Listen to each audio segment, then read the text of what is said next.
శోభా ఏమైంది నీకు? అబ్బా చిన్నదానికి కూడా ఏమో అయినట్టుంది. ఎంత కలలు కంటే మాత్రం ఒళ్ళంతా ఇలాగా తడపడం.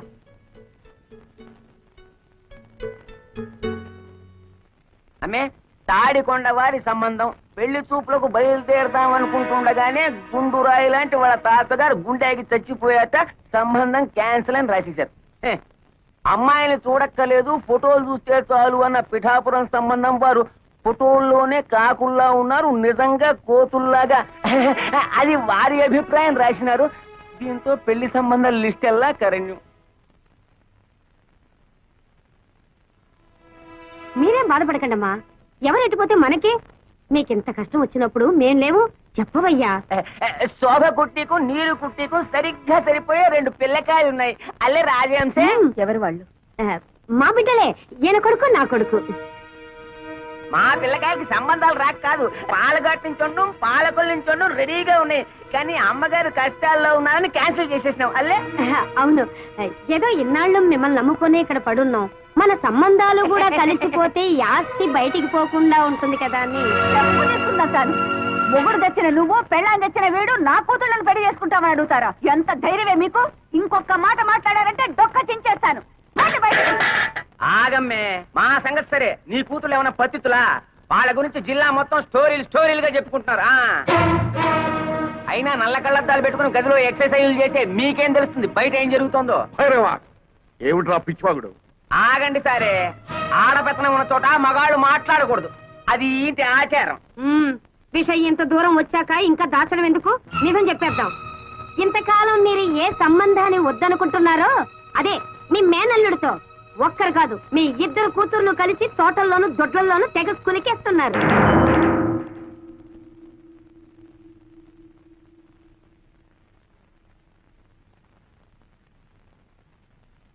నిజం చెప్పు, పిచ్చి కూతులకొస్తే నీ నాలుక తెగ్గొస్తాను. నా నాలుకనే తెగ్గొస్తారో మీ కూతుళ్ళ పీకల్నే గొస్తారో వాళ్ళని పిలిచి అడగండి.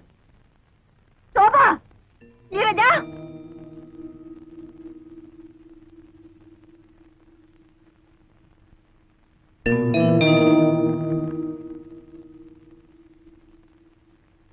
శోభ, ఆ కుక్కలేవి వాగుతున్నాయి.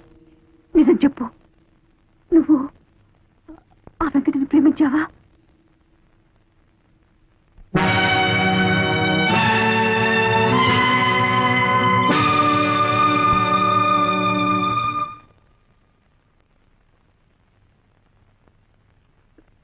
నువ్వు కూడానా?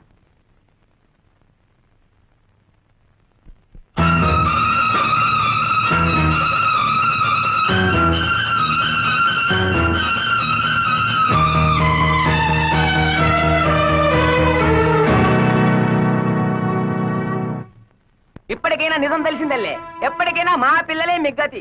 పద రాజాం చెప్పు.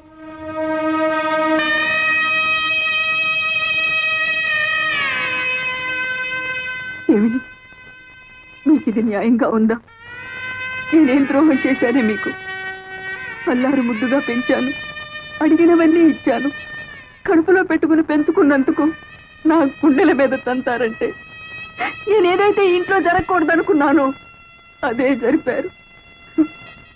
క్రితం మరో స్త్రీతో సంబంధం పెట్టుకున్నారన్న నేరానికి ఆయన్ని వెలివేసి నాకు నేను శిక్ష విధించుకున్నాను. ఇప్పుడు మీరు నన్ను వెలివేసి వారికి దగ్గరవుతారా? వాడంటే నాకు వ్యక్తిగతమైన విరోధం లేదే, కేవలం మీ నాన్నకు చుట్టమని ఆ వంశపు నీడ మీ మీద పడితే మళ్ళీ పాత కథ ఇంట్లో ప్రారంభం అవుతుందన్న భయంతో వాడిని మీకు దూరంగా ఉంచితే మీరు వాడితో చేతులు కలిపి నాకు వెన్నుపోటు పొడుస్తారంటే అయిపోయింది, అంత అయిపోయింది. ఏదైతే ఇంట్లో జరగకూడదు అనుకున్నారో అదే జరిగిపోయింది. 20 సంవత్సరాలుగా నేను భరిస్తున్న బాధ మళ్ళీ మీ వల్ల ప్రారంభమైంది. ఇక నా వల్ల కాదు, నేను తట్టుకోలేను, నేను చచ్చిపోతాను. కానీ చచ్చే ముందు మీ ఇద్దరిని చంపి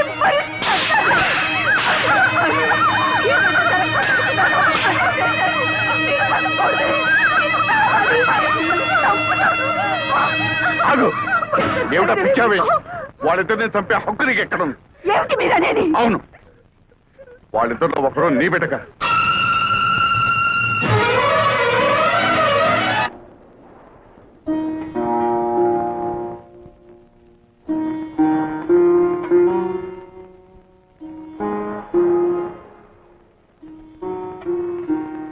ఈడొచ్చిన పిల్లల పెళ్లిళ్ళ విషయం మాట్లాడాల్సిన సమయంలో వాళ్ళ పుట్టుక గురించి మాట్లాడటం మన దౌర్భాగ్యం. 20 ఏళ్ల తర్వాత రాత్రిపూట మీరు ఇంట్లో ఎందుకున్నారో నాకు తెలుసు. నేను భరించలేక ఆత్మహత్య చేసుకుంటానని భయపడినట్టున్నారు. నేనంత పిరికి దాన్ని కాదండి. నేనేనాడు మీ ముందు కన్నీళ్లు పెట్టుకోలేదు, మీ ఇతర విషయాలేవి పట్టించుకోలేదు. కానీ ఇవాళ ఒక తల్లిగా ప్రాధేయపడుతున్నాను.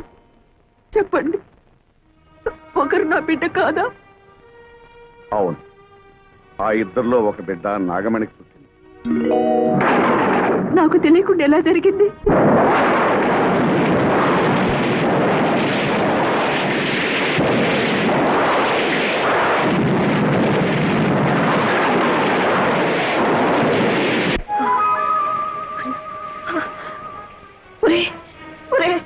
అన్యాయం జరిగిపోయిందిరా. ఏం జరిగిందమ్మా? ఆ కవల పిల్లలో ఒక పిల్ల పాతం కప్పి చనిపోయిందిరా. ఈ విషయం దానికి తెలుసమ్మా? దానికి తెలీదు. మగతిగా నిద్రపోతుంది. తెలివి వచ్చి ఆ విషయం దానికి తెలిసిందంటే తట్టుకోలేదురా. ఏం చేయాలో నాకు అర్థం కావటం లేదే.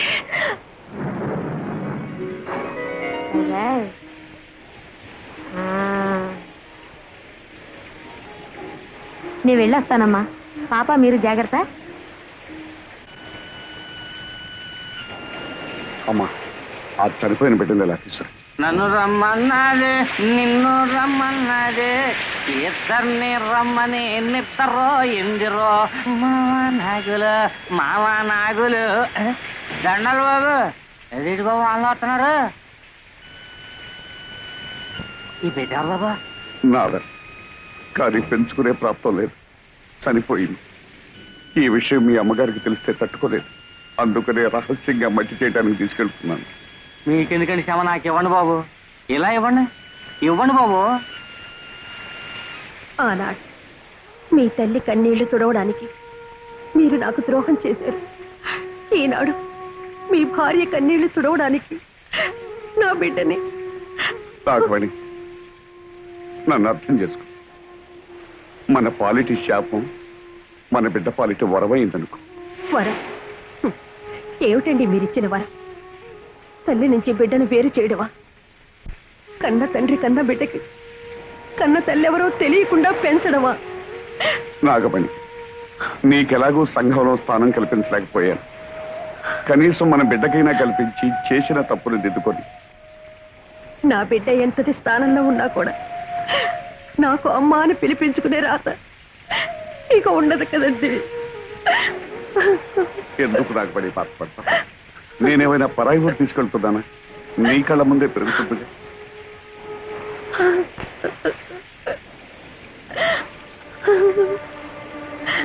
ఈ లోకం అంతా మీరు నన్ను ఉంచుకున్నారు అంటే నేను భరించాను. నా బిడ్డను పెంచుకుంటాను అంటే నేను భరించలేదా? జరిగిన దాంట్లో ఇది ఒకటి అనుకుంటారు. నా ప్రాప్తం అంతే. తీసుకెళ్ళండి.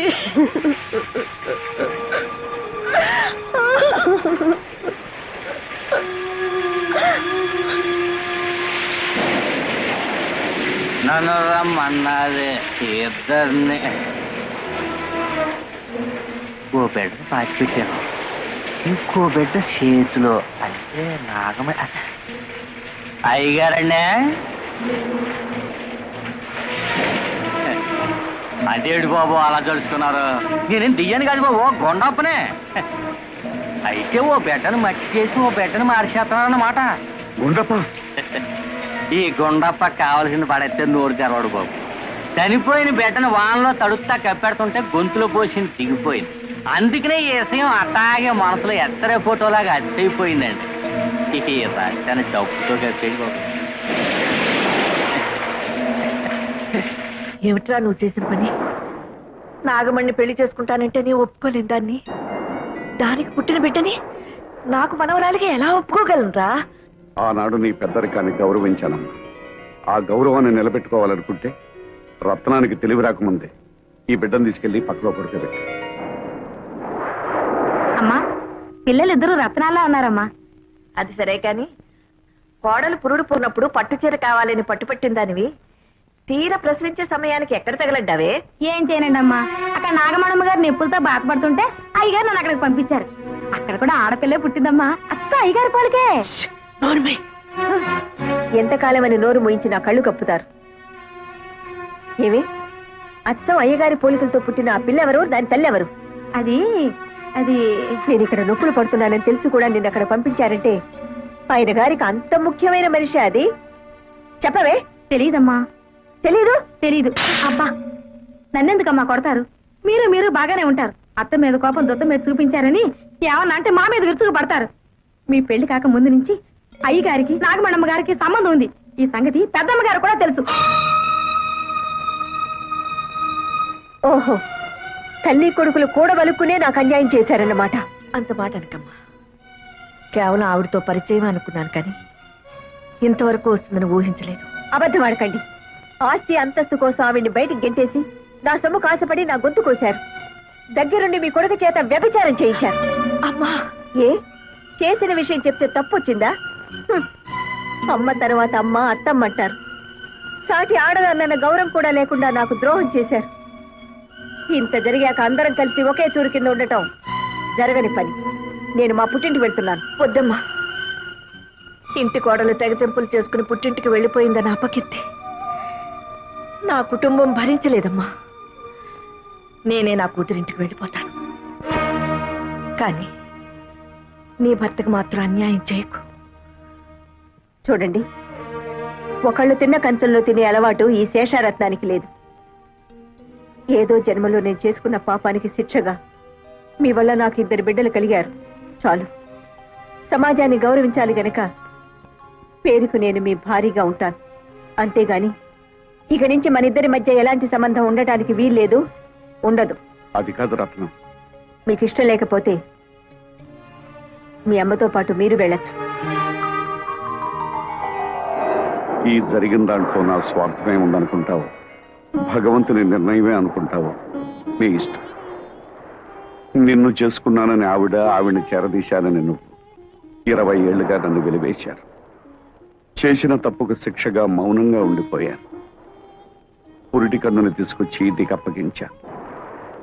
అందులో ఎవరు ఎవరికి పుట్టారో నాకు మాత్రం ఎలా తెలుస్తుంది? కానీ ఇద్దరిని 2 కళ్ళగా పెంచావు. ఎవరికి అన్యాయం చేయవనే నా నమ్మకం.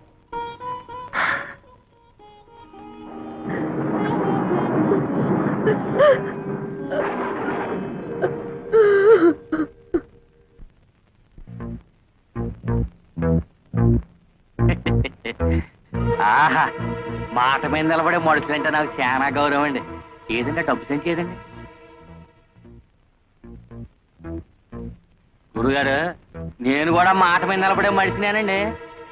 ఇన్నేళ్ళ నుంచి ఈ గుండెలో దాచుకున్న ఆ ఎత్తరే ఫోటోను చూశారండి, దాన్ని కత్తిరి పెట్టి కట్ చేస్తానండి. ఏదంటే డబ్బు సంచి ఏది? చెప్పుకోరా, నీ ఇష్టం వచ్చిన వాళ్ళతో చెప్పుకోరా, ఊరంతా తమ్మికేసి చెప్పుకోరా. ఈ విషయం ఎవరికైతే తెలియకూడదో వాళ్ళకి తెలిసిపోయిందిరా. ఇంకా నువ్వేంటో నన్ను చేసేది? నీ ఇష్టం వచ్చిన వాళ్ళతో చెప్పుకోరా. మరి నా 5 లక్షలా? 5 లక్షలు కాదు కదా, మళ్ళీ ఈ ఊళ్ళో అడుగు పెడితే ఉప్పు పాత్ర ఇస్తాను రా.